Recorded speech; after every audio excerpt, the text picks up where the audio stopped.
Hello, this is Event Loop, and in this video I'll be showing you how you can use state machines with ComputerCraft to make sure your turtles keep running even after the chunk has been unloaded. A big frustration I had when I got started with ComputerCraft was that when I would leave the game or the chunk where my turtle was, then the program that it was running would just stop. Now I've placed this farming turtle here and I've created a simple script called farm.lua to show you how to fix this.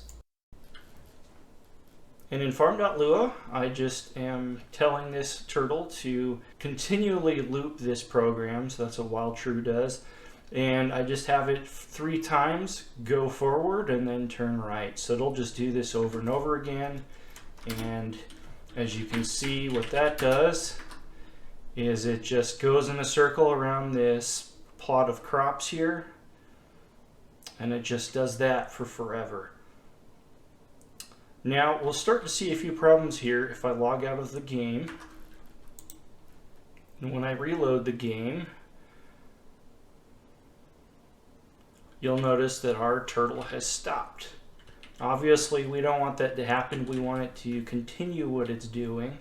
So the first thing that we can do is we can add a startup script. To add a startup script, it's probably best if you have a text editor open. In this case, I have VS Code, and I have open the ComputerCraft folder. So I have this open up in VS Code, and all we need to do to create a startup script is click New File, and then create startup.lua. And in startup.lua, you'll put shell.run, and then you'll pass in the path of the script you want to run. In this case, I'm going to pass in farm.lua, and I'll save that. And then I place my turtle. All you have to do is right click on this and it's automatically running the script from startup.lua, and in this case running the farm script. So you'll see that we have it going around just like we want it to. The problem is when we go ahead and leave and come back, you'll notice that the turtle is now going in a circle over here, and that's because it's still doing exactly what we told it to do. It just is doing it from a different startup location. It's starting from here, going forward, right, and continually repeating that. So what we need to do is tell the turtle when it restarts that no, the starting point isn't here. The starting point is back here. So we need a way to save that to a file and then retrieve that starting point later. And we can do that with the settings API in ComputerCraft. In this case, we're going to go ahead and do load first. We always want the script to retrieve settings first before doing anything. And then we also want to define some settings here. So we'll do define, and we'll have a location setting, and we'll pass in some data about that location. So we're just going to give this setting a description, and we'll say this is the current location of the turtle relative to its starting position. And we'll provide a default, and we want to put in the XY coordinates, so we'll say x equals 0, y equals 0, and z equals 0. And we want to specify that the type of the setting is table. We'll define another setting called heading, and this is to describe which direction the turtle is facing in. So we'll give that a description of current heading of the turtle, and we'll give it a default as well, say x equals 0, and we'll say it's z equals 1, since when we place it we want it to always be facing forward, and we'll do type equals table on this as well. Okay, so now that we've defined our settings that we want to save, we'll actually have the turtle do something. So we'll say turtle.forward and update its location. So we'll do settings.set location, and we'll say the new location is x equals 0, y equals 0. But now we've moved forward 1, so it's z equals 1. And we don't need to update the heading since that hasn't changed, the turtle hasn't turned. So we'll just do settings.save. So let's test this out so far. We'll place our turtle, start this script, and it's gone ahead and just moved 1, and you'll notice that we now have this .settings file. If we come in here, this has all the information we just saved. So we just have the location, x and y coordinates are 0, and z equals 1. So that's great. We can now save its location and any other settings we need to in updating the script.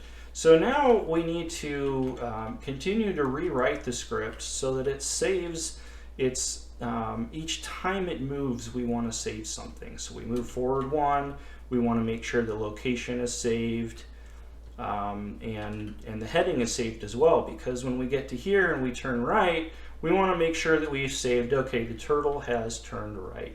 Because at any given point, if the turtle stopped right here, when the chunk is unloaded, we want to make sure that that is accounted for.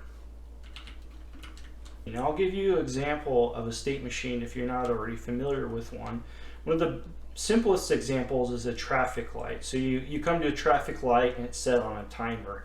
And when that timer times out, the state of that machine changes. So it'll change from green to yellow, and then from yellow to red, and then red to green, and so forth. It just continuously repeats this. And that's kind of what we want to do with our turtle. We want it to change from one state to another and save that state in case the chunk gets unloaded, so that we need to start over again. We can already remember, okay, what state was I at? If I was already at red, then we can change it to green. Except with our turtle in this case, it's, okay, if I'm going forward, then how many more spaces do I need to go forward before turning? So that's what we're going to do. We're going to set up a state machine for this turtle. Now to get started with this state machine, first off, we're just going to need a new setting. So we'll go up here, add a new setting, and we'll call this setting state. And we'll give the description. So this is the current state of the running program. And the default, we want to say what the current state was and what the previous state was in case we need to go back to it. So we'll say the current state, let's call the state init, and previous state, we'll call that as init as well. And of course, we also have to pass in the type of this setting, which is a table. Now we can go ahead and we can remove these steps because we're going to give it new instructions. Let's start out by setting up our state machine. Now we can do that by setting up a table called states. And in that table, we'll have a list of functions that our turtle can call. So starting with the first one, we'll have an init function, and we'll have that return forward. Now the reason we're doing that is for each of these state functions, we want to return what the next state will be. So for instance, if we start out in the init function, the only thing we need to do is have it switch to the forward function, since that's the first thing we want our turtle to do. Now we also need to define the forward function, and we'll also define a right function as well for when the turtle needs to turn right. Okay, so for the forward function, we want to get what the turtle's current location and heading are. So we'll do that first. We'll do settings.getLocation, and local heading equals settings.getHeading, and we'll have it move forward 1 because that's what this whole method is about right here. So the whole reason we get the location and heading is after the turtles move forward, well, we want to be able to save its location. Well, that location is going to depend on its previous location and heading. So what we can do now is say, okay, if the Z heading was originally 1, then we want to update the new location to be Z equals Z dot location Z plus 1. So here we're just updating the Z because that's the direction it was facing. Now I'll go ahead and take care of all the other rules here. I don't want to do those all on screen. Okay, so I've added all the other rules here for if the turtle's facing in the positive X direction, the negative Z direction, or negative X direction. I also should probably define the variable new location. So you can see my editor's not complaining about that anymore. And the next thing we need to do is actually update the settings API with the new location. Now, usually I would do just settings.set to do that. The problem with that is right here we've just said, okay, the new location is either Z or X. You'll notice I'm not actually passing in X or Y either. Now I don't want to have to do that each time I'm updating the new location. What I'd rather do is actually take this information and merge it with what's in the settings API. So I'm going to create a separate method to do that right now. So up here, I'm going to define a function called update setting. And we're going to pass in a key and an update. So this update's just going to be a table that's going to be merged in with what's in the settings. And so first, before we do anything, we actually want to grab what's currently in the settings. So we'll do settings.get key. And we'll want to iterate over the changes to insert those into the API. So we'll do for, I'm just naming this variable LKey. I don't really have a good reason for that. That's not great programming, but that's what I've got right now. Okay, so we're going through each of the changes in this update table, and we're putting those in the settings table that we grabbed up here. And so here we're just going to put, okay, we're going to pass in the key, and we're going to pass in this value from the update, and then we're going to do settings.set so that we're actually putting this in the settings API table. And then, oops.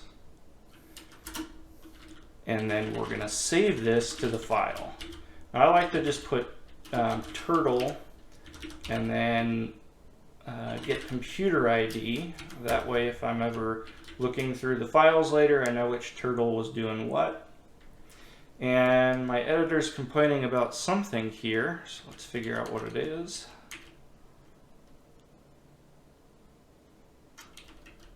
It's these brackets. I'm used to putting brackets in other languages.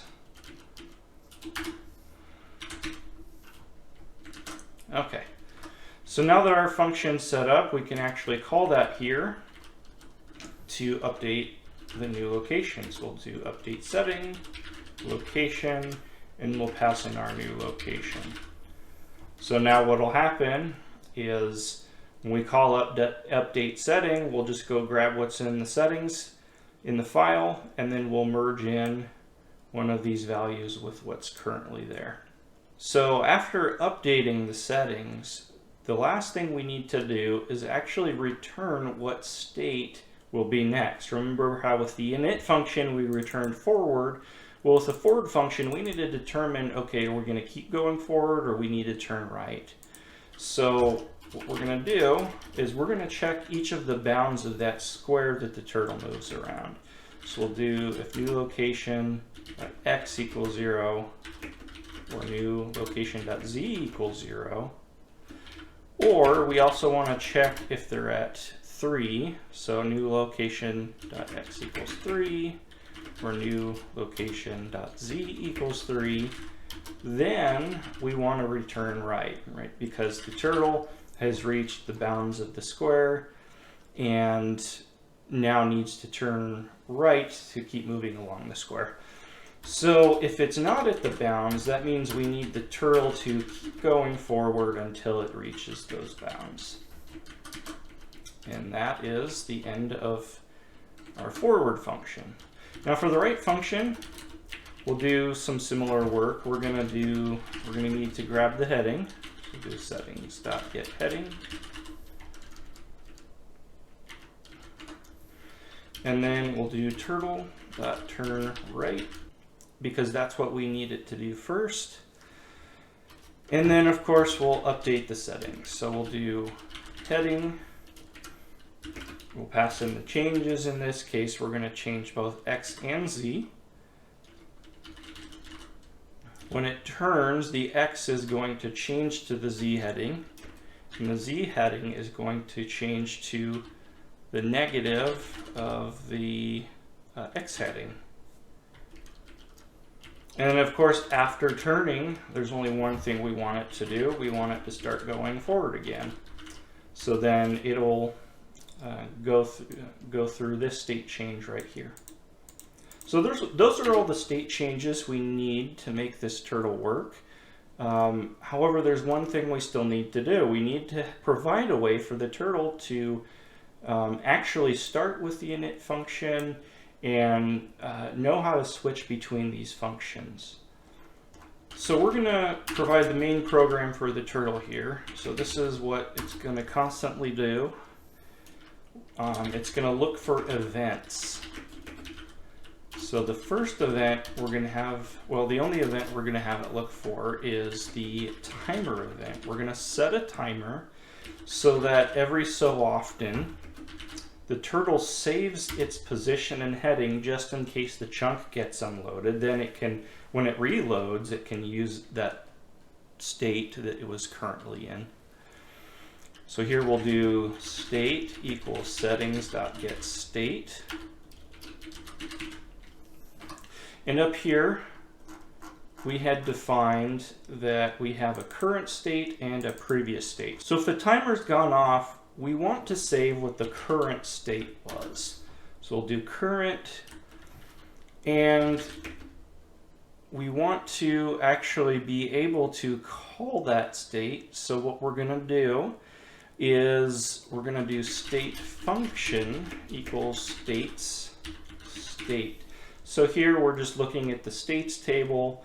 We're passing in the name of the current state, which to start with it would be init. So if we pass in init to states, then we would actually get our init function. So that's what we're doing here. Next, we want to make sure, okay, is this state actually a function?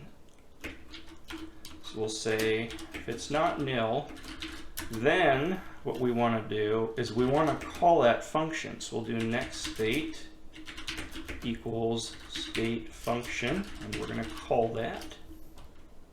So in this case, we would be calling the init function, which returns our next state. And that's exactly what we want, so that we can save that along with what the current state is.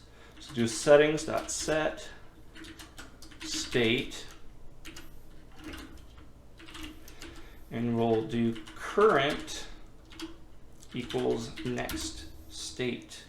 So what we're doing here is in the event of a failure, you know, in this case a failure would be the chunk unloads or something, we want the turtle to know what the next thing it needs to do is what we have saved as this next state. And then the previous state will be the state that we were currently in. That way we can have it kind of start over. And then the last thing we need to do is actually set our timer. So we're going to do start timer. And we also need to do this at the beginning as well. Otherwise, our turtle will be stuck right here. This os.pull event, the turtle will just wait until an event actually happens at this point. So we need to have an event actually happen at the beginning, so this timer event. Okay, so that's everything we need our turtle to do. Let's go ahead and give it a shot. Okay, so I'm going to place my turtle down and I'm going to get this started. You'll notice that it's going forward, turning right. Great, so it's doing what I need it to.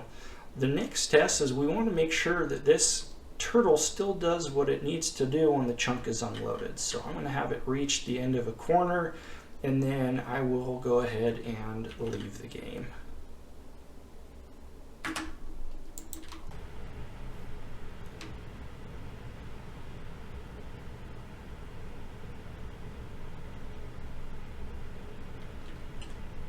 Alright, great. So after rejoining the game, the turtle is still going around this circle just like we wanted it to.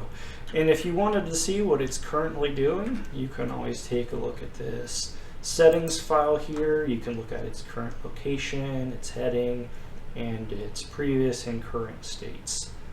In this case, it's moving forward. And you can see when it changes right, it saves that to the file as well. So pretty cool. Next up, I'll show you a little bit more complex state machine for an excavating turtle. Alright, so I've placed this mining turtle and I've given it an excavate script that I've written, and it has some fuel in there. And the first thing it's asking me is what should be the diameter of this shaft. So we have 1, 2, 3, 4 spaces, so we'll say 4.